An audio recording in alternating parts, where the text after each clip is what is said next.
Hello Winter, where it's too dark to film with natural light at 4:15 in the afternoon. Great. This is going to be an interesting couple of months. There we go, that's better. Thank goodness for good lights, right? Welcome to another Math Monday. Today I'm going to be talking to you about prime numbers. Now I know what you're thinking, and you're thinking, Sarah, I have watched all your Math Mondays religiously, and I know that you've done something on prime numbers before. You're right, I have. However, one video is not enough to cover everything about prime numbers. Are you kidding me? They go on forever, so I could probably go on forever about them, but it's okay, I won't. I'll try to keep this under 10 minutes, okay? Let's go. All right, so just in case you forgot what a prime number is, a prime number is a positive integer with exactly 2 factors. So let's go over the first few numbers, see which ones are prime or not. Number 1, a lot of people erroneously think that this is a prime number. However, if you look at my definition again, it says it has exactly 2 factors, and 1 only has 1 factor itself. So it's not a prime number. Let's keep going. 2 is a prime number, 2 and 1.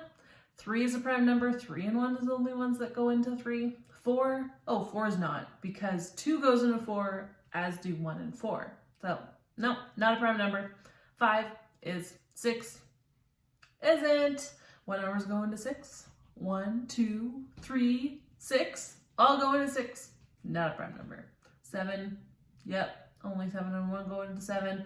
So I'll just skip to all the next primes up until 20. We have 7, we have 11, 13, 17, and 19. Those are all prime numbers when they only have exactly 2 factors, and that's 1 and themselves. So we call all numbers that aren't prime numbers composite numbers because they're composed of prime numbers. Oh my goodness. Don't you love it when things make sense?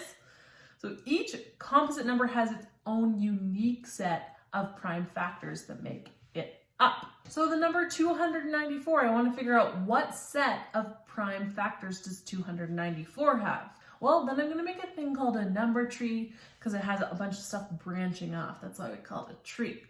So 294, I know that it's an even number, so I know 2 goes into it. So I'm going to start with that. Dividing 294 by 2 gets us 147. Then 147, we have to figure out what goes into that. Okay, well, let's just take it step by step. 2 is not going to go into it because it's not an even number, so let's try 3. Oh my goodness, I divided by 3 and I get 49. And 49, now you should know what numbers go into 49 because that's 7 times 7. I think I have all prime numbers here. I figured out 2, 3, 7, and 7 are the prime numbers that go into 294. And this is actually called its prime factorization because 2 times 3 times 7 squared is going to equal 294. And that can't equal anything else. So there you go. Those are the unique set of prime factors for 294. Okay, you want to try another one? Let's do this. How about 819? So I know that 2 is not going to go into this because it's not an even number. 2 only goes into even numbers. So let's try the next biggest prime number, and that is 3. 3 does go into 819 with 273. Didn't really break it down for us that nicely. So let's figure out what goes into 273. Again, I'm going to start with 3 and go up from there.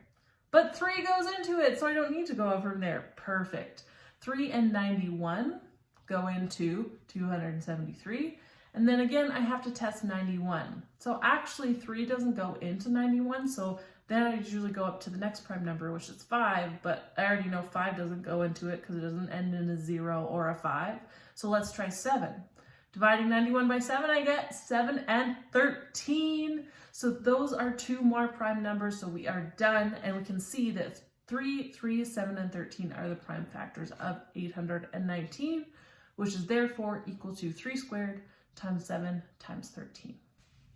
Now, for any composite number x, one of its prime factors has to be less than the square root of x. Stay with me for a minute. So for example, the square root of 294 is 17.5 0.1464, and it keeps going forever. Now I know one of its factors has to be less than 17.14 then, because if it wasn't, then we'd have a factor bigger than 17, which would, the next prime one would be 19, and then it would only be able to have factors bigger than that, so then the only next smaller one would be another 19, and that's 361, which is bigger than 294. So that just doesn't make sense. So I know that if I take the square root of a number, even if it gets me a gross decimal that's actually an irrational number, any prime number less than that has to be one of its prime factors. So for example, let's go over to the square root of 819 and look at that number. So that is 28.618766, so on and so forth. We figured out that 819 is 3 squared times 7 times 13. Guess what? 3, 7, and 13 are all less than 28.61. There you go. You might be asking, why the heck am I telling you this? Well, I can actually use this in a really savvy way, because one question I've gotten actually a lot as a math and physics teacher is, how do I know if a number is prime or not? Now, most of us know the first few prime numbers, at least up to 19 a lot of the time, but it starts getting a little dicey the higher the numbers get. So sometimes we want to know if a number like 207 or 227 are prime numbers. And now I have a way of figuring that out without having to go 207 divided by 1, 2, 3, 4, 5, 6, 7, 8, 9, 10, and testing out a billion things. So let's answer that question. Are 207 and 227 prime numbers? So first step is take the square root of 207, which is 14.387. Then it keeps going. So I know that 207 must have a prime factor that is less than 14.387. What prime numbers are less than 14? Well, we have 2, 3, 5, 7, and 13. Already I can say 2 doesn't go into 207 because 207 isn't an even number.